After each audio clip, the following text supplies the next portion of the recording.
అత్తయ్య ముందే చెప్పాను కదమ్మా 4 గంటలకు లేవాలని. సారీ అత్తయ్య. ఆ వెళ్ళి పని చూడు. అత్తయ్య కాఫీ. అబ్బబ్బా ఇంత తీపా? ఇంట్లో ఉన్న చక్కెరంతా వేసేసావా ఏంటి? వెళ్ళి తక్కువ చక్కెర వేసి కాఫీ పెట్టి తీసుకురా. సరే అత్తయ్య. ఇదేనా మీ అమ్మ నాన్న నేర్పించింది? లే ఏమైంది అత్తయ్య? అయినా ఈ టైంలో పడుతున్నావేంటి? సంధ్య వేళ పడుకుంటే అష్టదరిద్రం, ఇంటికి అరిష్టం. నేర్పలేదా మీ అమ్మ నాన్నవి? బీట్రూటా? నాకొద్దు, నేను తిన్ను. అయ్యో అదేంటండి, చాలా బాగుంటుంది. మీ అమ్మగారు చెప్పలేదా ఇది హెల్త్ కి ఎంత మంచిదో అని? చెప్పు, ఏమన్నావేనా కొడుకుని? ఎప్పుడు కోపం రానుడికి ఇప్పుడు కోపం ఎందుకు వచ్చింది? అసలు ఏమన్నావు? నేర్పించలేదు మీ అమ్మ నాన్న? నేను వచ్చి లేపుతగా లేవవు. ఇదేనా మీ అమ్మ నాన్న నీకు నేర్పింది?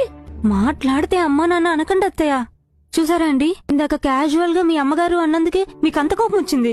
మీ అమ్మగారు నన్ను ప్రతిరోజు మీ అమ్మ నేర్పించలేదా, మీ నాన్న నేర్పించలేదా, మీ అమ్మ నాన్న ఇదేనా నేర్పించారు, ఇదేనా నేర్చుకున్నామని ప్రతిరోజు నన్ను సూటిపోటు మాటలు అంటూనే ఉన్నారు. నేను 25 ఏళ్ళు ఒకలా పెరిగాను.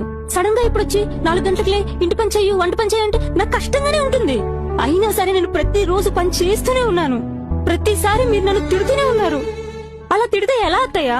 ఏ అత్త ఏ కోడలికి చెప్పే విధానంలో చెప్తే ఏ కోడలు చేయదత్తయ్యా? కోడలు కొడుకు బయటకెళ్తే చూడలేరు. కోడలేమైనా కొనుక్కొని ఇంటికి తీసుకొస్తే ఫీల్ అయిపోతారు. నన్ను 25 ఏళ్ళు పెంచిన తల్లిదండ్రులు వదిలేసిన ఇంటికొచ్చాను. జాబ్ చేయకొని ప్రతిరోజు నన్ను తిడుతూనే ఉన్నారు మీరు. మా రోజుల్లో ఈ జాబులు గిబులు లేవమ్మా. ఓ జాబ్ కోసం కూడా పడుతున్నావు గానీ. మీరే అంటున్నారుగా మీ రోజులు అని. రోజులు మారాయి అత్తయ్య, వాటితో పాటు మనం కూడా మారాలి. నేను జాబ్ చేస్తా అంటుంది మెడల్ కట్టేద్దాం, కోట్లు సంపాదించేద్దామని కాదత్తయ్య. నాకంటూ ఒక మంచి జాబ్ ఉండాలని. పుట్టిన ప్రతి ఒక్కరికి ఏదో ఒకటి చేయాలి, ఏదో ఒకటి అవ్వాలని ఉంటుంది కదా అత్తయ్య. నాకు కూడా అలానే ఒక మంచి జాబ్ చేయాలని ఉంది. నాకంటూ కొన్ని ఆశలున్నాయి అత్తయ్య. ఆ ఆశలు చంపుకొని నేను బతకలేను.